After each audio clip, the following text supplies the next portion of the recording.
Assalamualaikum warahmatullahi wabarakatuh. Perkenalkan, nama saya Mita Nabila. Di sini saya akan mempraktikkan mengenai initial assessment.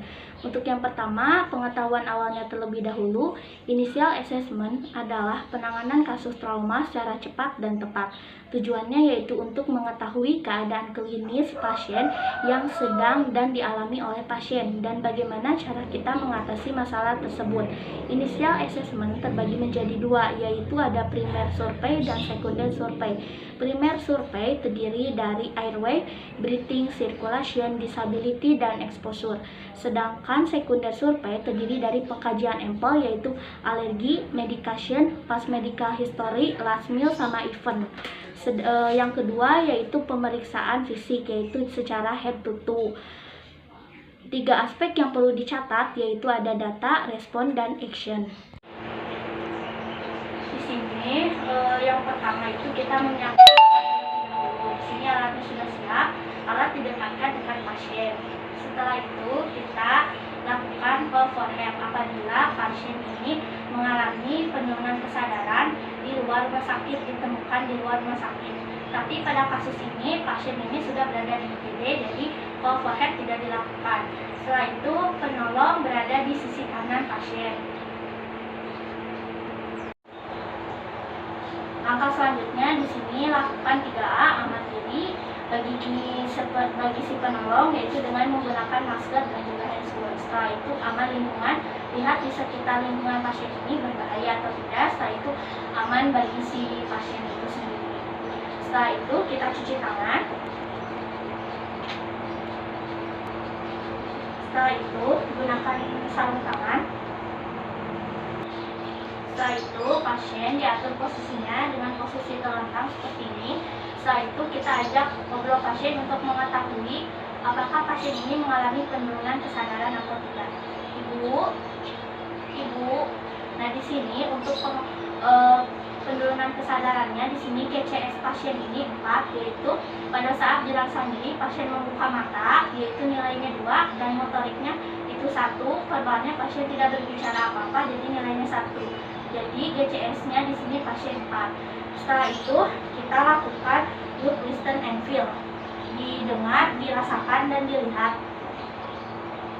Setelah itu kita lihat apakah pasien dicurigai adanya cedera servikal atau tidak. Di sini pasien tidak ada cedera servikal.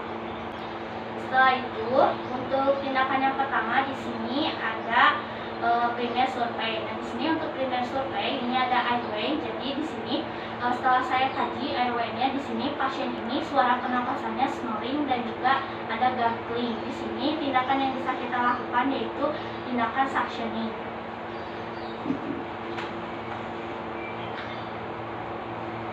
Setelah itu yang kedua breathing. Di sini pernapasan pasien ini 32 kali per menit dan pasien ini terasa sesak. Tindakan yang bisa kita lakukan yaitu dengan tindakan pemberian oksigenasi pada klien. Setelah itu yang ketiga circulation. Kita lihat di sini pasiennya ini mengalami memar pada pelipis dan juga telinganya ini terdapat pengeluaran cairan. Tindakan yang bisa kita lakukan yaitu dengan cara kompres dingin pada pasien di area pelipis yang memar tadi. Setelah itu kita lakukan membersihkan telinga agar cairan klien ini tidak keluar.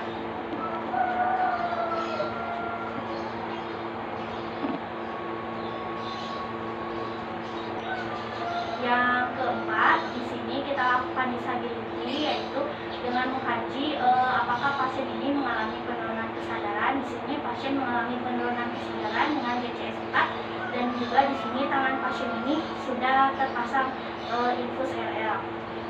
Untuk yang kelima di sini ada exposure. Jadi exposure di sini kita melihat apakah pasien ini ada jejak atau ada luka atau tidak.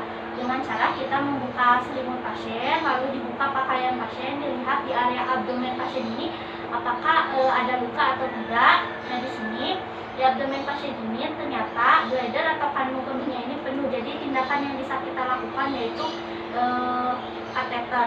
Di sini jangan lupa pasien diselimuti karena suhu pasien ini 35,5 derajat Celcius. Jadi takut pasien ini kedinginan sehingga pasien harus selalu diselimuti terus-menerus.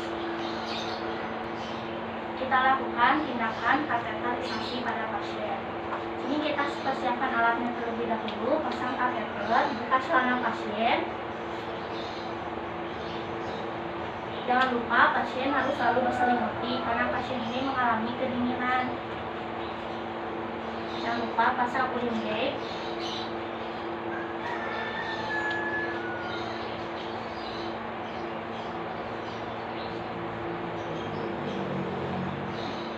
Setelah selesai pemasangan kateter, di sini kita kaji pasien kembali. Di sini untuk di exposure ini pasien ini mengalami penurunan kesadaran tadi dengan GCS-nya itu 4. Untuk yang kedua di sini ada sekunder survei. Nah, untuk sekunder survei kita kaji empel, yaitu A-nya itu alergi. Di sini kita bisa menanyakan pada pasien apabila pasiennya sadar, tapi kalau pasiennya tidak sadar kita bisa menanyakan pada keluarga. Nah, di sini untuk A-nya itu di kasus terdapat kalau di empelnya itu A-nya itu alergi, pasien tidak ada alergi obat sama sekali.